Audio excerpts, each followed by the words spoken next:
अस्सलाम वालेकुम। मैं हैदर अली बिजारानी दी सिंध वर्ल्ड में खुशामदीद।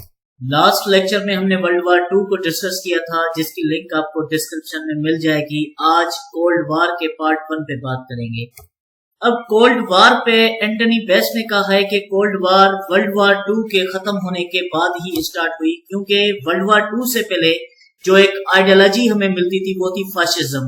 अब फाशिज्म का, हिटलर का बिल्कुल खात्मा हुआ वर्ल्ड वार 2 में, जिसकी बाद की जो आइडियोलॉजीज बची वो एक बचा कम्युनिज्म और उसके बाद कैपिटलिज्म। तो कम्युनिज्म और कैपिटलिज्म के दरमियान जो सर्द जंग हुई वर्ल्ड वार 2 से लेकर 1991 तक, जब कम्युनिज्म का बिल्कुल खात्मा हुआ, इस टाइम पीरियड में जो भी पॉलिसीज दो आइडियोलॉजी की कंट्रीज ने एडॉप्ट की, उसको ही कहा जाता है कोल्ड वार, उसको ही कहा जाता है तारीख में सर्द जंग। मगर यहाँ पे एक आइडिया हमें और मिलता है जो जॉन बेलिस ने अपनी book the globalization of world politics की एडिशन नंबर 4 में कहा है कि उन्होंने कहा है कि जो कोल्ड वार स्टार्ट हुई थी वो रशियन सिविल वार से ही स्टार्ट हुई 1917 में, जब रशिया में रेवोल्यूशन आया था। क्योंकि रशियन सिविल वार जैसे खत्म हुई तो रशिया में जो हुकूमत बनी थी वो कम्युनिज्म की हुकूमत बनी थी।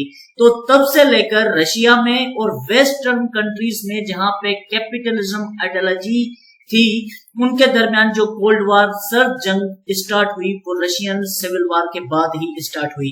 तो यहाँ पे जॉन बेलिस कहते हैं कि यही एक बात थी जिसकी वजह से आप यूएसएसआर के अगेंस्ट थे, और वर्ल्ड वार 2 से पहले आपकी जो भी पॉलिसी थी वो पॉलिसी, जो फॉरेन पॉलिसी थी, वो यूएसएसआर के खिलाफ थी, जिस बात की वजह से आपने लीग ऑफ नेशन में भी यूएसएसआर को हिस्सा नहीं दिया, क्योंकि लीग ऑफ नेशन बनी थी 1919 में, मगर लीग ऑफ नेशन को जो रशिया ने ज्वाइन किया था वो किया था 1934 में। अब वो 1934 में जॉन बेलिस कहते हैं वो भी हिस्सा आपने लीग ऑफ नेशन में रशिया को सिर्फ हिटलर की वजह से दिया था, क्योंकि हिटलर आपके लिए सर दर्द बन चुका था। तो आप हिटलर के खिलाफ रशिया को इस्तेमाल करना चाहते थे, जिस बात की वजह से आप रशिया के करीब आए। मगर आपके दरमियान, आपकी आइडियोलॉजीज के दरमियान एक जंग थी जिसे तारीख में कोल्ड वार या सर्द जंग कहा जाता है। तो उसके बाद उनका आइडिया है कि जो वार हुई वर्ल्ड वार 2, उसके बाद ये कोल्ड वार का आइडिया एक ग्लोबलाइज्ड हुआ, जिसपे लोग खुलकर बात करना स्टार्ट की लोगों ने। अब क्या हुआ कि जैसे वर्ल्ड वार 2 हुई तो वर्ल्ड वार 2 में जर्मनी को बड़ी शिकस्त का सामना करना पड़ा।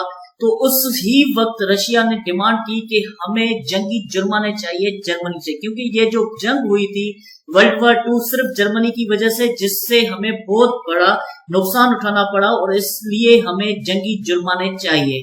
मगर उस वक्त जो वेस्टर्न कंट्रीज थी, वेस्टर्न कंट्रीज कभी भी इस बात के हक में नहीं थी कि जर्मनी से जंगी जुर्माने लिए जाए, क्योंकि उनको ये मालूम था कि अगर हम जर्मनी से जंगी जुर्माने लेंगे, जैसे हमने वर्ल्ड वार 1 के बाद लिए थे, तो उसके बाद क्या हुआ कि जर्मनी ने रिटेलिएट किया और दुनिया में एक और जंग लगी जिसे वर्ल्ड वार 2 कहा जाता है। तो इसलिए वेस्टर्न कंट्रीज का मानना था कि हम इनसे जंगी जुर्माने नहीं लेंगे। तो वर्ल्ड वार 2 के बाद क्या हुआ कि जर्मनी 4 हिस्सों में तकसीम हो गया, और जो ईस्टर्न जर्मनी था, ईस्टर्न जर्मनी में रशिया के लोग आकर उन्होंने रहना शुरू किया। अब जैसे ही रशिया वहां पे ईस्टर्न जर्मनी में आया तो उस वक्त क्या हुआ कि जो यूरोप था, यूरोप में कम्युनिज्म, जो रशियन आइडियोलॉजी थी, वो इमर्ज होना स्टार्ट हुई। इवन के हंगरी में जो उनकी पॉपुलेशन थी वो कम्युनिज्म के उन्होंने नारे लगाए। उसके अलावा चेकोस्लोवाकिया में उनके नारे लगे। पोलैंड की जो पार्लियामेंट थी, जो उनकी गवर्नमेंट थी, वो कम्युनिज्म की तरफ आने लगी। तो ये एक बड़ा सरदर्द बन चुका था वेस्टर्न कंट्रीज के लिए। अब क्या हुआ कि वहां पे लोगों ने कहा कि हमारे पास भी रशिया वाली गवर्नमेंट हो, रशिया वाली आइडियोलॉजी हो, कम्युनिज्म। लोग सड़कों पे निकल आए कम्युनिज्म आइडियोलॉजी के लिए। तो ये क्या था, ये सबसे ज्यादा जो खतरा था, सरदर्द था, वेस्टर्न कंट्रीज के लिए था, यूनाइटेड स्टेट ऑफ अमेरिका के लिए था, यूनाइटेड किंगडम के लिए था। तो उस वक्त ही 1946 में एक और डेवलपमेंट हुई जिसमें ग्रीस में सिविल वार लगी। अब जैसे ही ग्रीस में सिविल वार लगी तो उनमें भी बहुत से लोगों ने ये कहा कि हमारे पास भी रशिया की आइडियोलॉजी हो, कम्युनिज्म। तो यहाँ पे आप समझ सकते हैं कि अगर ग्रीस किसी भी कंट्रीज के पास चला गया तो उनका जो मेन मोटिव ये होगा कि उस कंट्री से साइप्रस भी चला जाएगा। अगर साइप्रस चला गया तो आप ये समझ लें कि ब्लैक सी का जो एरिया है वो भी चला जाएगा। तो ये एक बड़ा थ्रेट था वेस्टर्न कंट्रीज के लिए।